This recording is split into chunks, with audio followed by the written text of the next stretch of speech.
About 2 months ago, my girlfriend Rachel and I had started noticing odd occurrences happening within our house. We had lived at this house almost a year, and for the most part, we've enjoyed living here. I say for the most part due to a few discrepancies, but those aren't important. The very first odd thing I noticed was when I was awoken in the middle of the night. I heard a scratching sound coming from somewhere in my house. My first thought was that a wild animal had gotten underneath the house or into the attic and was scratching around. I laid there for around 20 minutes, just listening to the scratching. It was faint, but I could tell that it was moving around the house. Then, as quickly as it started, it stopped. I waited for a few more minutes to see if it would start back up again, but it didn't. So I went back to sleep without any more issues. The next strange occurrence happened only a couple days later. Rachel called me into the bathroom and asked me if I had messed with the mirror recently.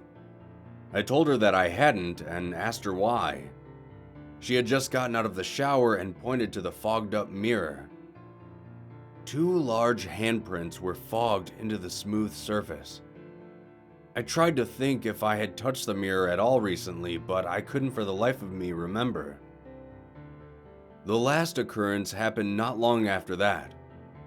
Rachel and I had just gotten back from the movies when we found all of our doors and windows were completely opened. We checked the entire house, but nothing appeared to have been taken.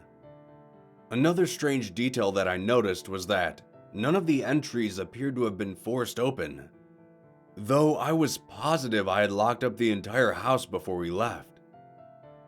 These series of events we were encountering were quickly turning from strange to scary, as we were unsure who or what was causing them. Rachel suggested we get some form of security system, and I agreed. Although expensive, the peace of mind would be well worth the price, I thought. I ran out to the store and grabbed one of those home security systems. The system came with various motion sensor cameras which all could be synced to a smartphone or computer. I immediately got to work putting the system in place. I put a camera in a corner of every room in the house, save the bathroom. I synced all the cameras to my smartphone and made it alert me whenever they detected motion within the house.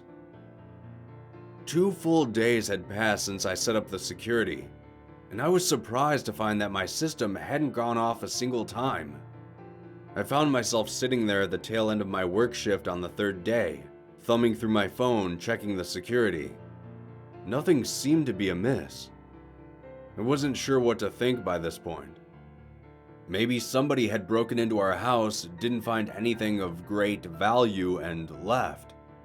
Though that didn't explain the handprints on the mirror, or the need to open all the doors and windows, drawing attention to oneself.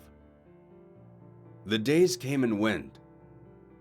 I was beginning to wonder if I had in fact wasted my money on this security system, as nothing occurred since I installed it. Rachel told me that maybe whoever it was that was doing these things had spied us installing the system and didn't want to risk being caught. I wasn't entirely convinced, but her argument did sound plausible, so I tried not to think about it. Barely a month had passed since our last incident, and we were both becoming more at ease. Rachel's parents invited us up to their house to visit for a weekend. We rarely visit her family as it was, so I thought it would be a nice change of pace. That Friday, we packed up the car and drove the 2.5 hours north to her parents' house. When we arrived, Rachel and her mom spent the entire day gossiping, while her father and I discussed the finer points of grilled meat. While I was standing there chatting, I felt my phone buzz in my pocket. Wondering who it was that was texting me, I pulled my phone out and looked at it. It wasn't a text. It was my security system giving me an alert. I felt my pulse quicken as the sound of the grill and Rachel's father's voice faded from my ears.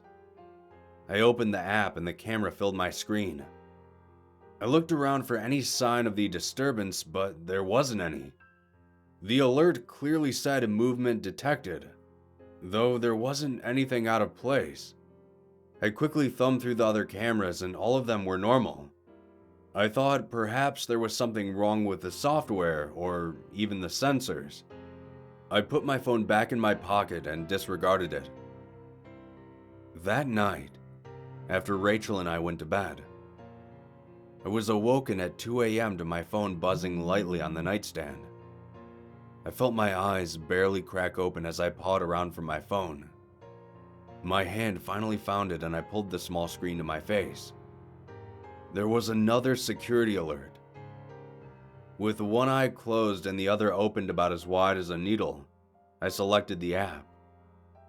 The camera once again filled the screen. It was the living room. After staring for a few seconds, both my eyes shot open as wide as possible. There was something standing in my house. I could barely breathe as I watched my screen. The camera became grainy and started to flicker the second I began watching it. I couldn't completely make out what it looked like, but it seemed to be wearing dark clothing with a hood covering its head. It was crawling on its hands and feet. Even with the poor video quality, I could see its hands clearly. Its hands were dark and had extremely long fingers protruding out from them.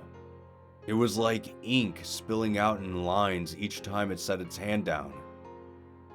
I briefly thought about waking up Rachel and showing her what was happening, but I didn't want to take my eyes off of it. It crawled around on the floor of my living room, down my hall and into the bathroom. I stared at the hallway camera, kicking myself for not putting a camera in the bathroom. I decided now would be a good time to call the police. I got up quietly from bed and tiptoed outside of her parents' house. Once outside, I dialed the police and explained my whole situation. That my home security system had alerted me that someone had entered my house. I told them I keep a spare house key near the front door, and asked them if they could go make sure the house was fine. They told me they would send a patrol car right away. Not 10 minutes later, I watched through the cameras as the police entered my house. They searched the entire house from room to room, but it appeared as though they came up empty-handed. The operator told me that they were unable to locate any signs of forced entry into my house, and I thanked them for taking the time to help. I went back inside and I laid back down. Even though I desperately wanted to go back to sleep, I found myself constantly checking my phone and looking through the cameras. After the third time checking my phone, I set it down on my nightstand. Not 2 seconds later, it buzzed. My hand snatched the phone up instantly and I looked down at the screen. It was back. Only this time it was standing straight up, in the center of my living room. It was a lot taller than I previously thought. It was rigid, with its long arms at its side. It stood motionless for around 10 minutes. Then, it slowly began to lift its head towards the camera. White eyes peered out of the darkened hood. It raised its long arms and pulled the hood down from its head. The skin on its face and head was gray, and even though the quality of the camera was poor, I could see black veins covering its head like roads on a map. It held up a single, long finger to its lips, as if it wanted me to keep it a secret. Then, the screen flickered a second later, and it was gone. I was stunned. My mind was blank. I had absolutely no idea what I just saw. During our drive home, I successfully convinced Rachel that we should move to a house a little closer to her parents, so she could spend more time with them. Our lease was nearing its end anyways. Rachel was a bit suspicious about my sudden suggestion. She questioned whether this had anything to do with these strange occurrences or not. I denied her accusations, reminding her that nothing had occurred since I installed the security system. I didn't want to tell her what I saw. Not simply because I didn't think she'd believe me in the first place, but because I'm worried that if I tell her what I saw, that whatever that thing was will do much more than scratch the floors and open the windows.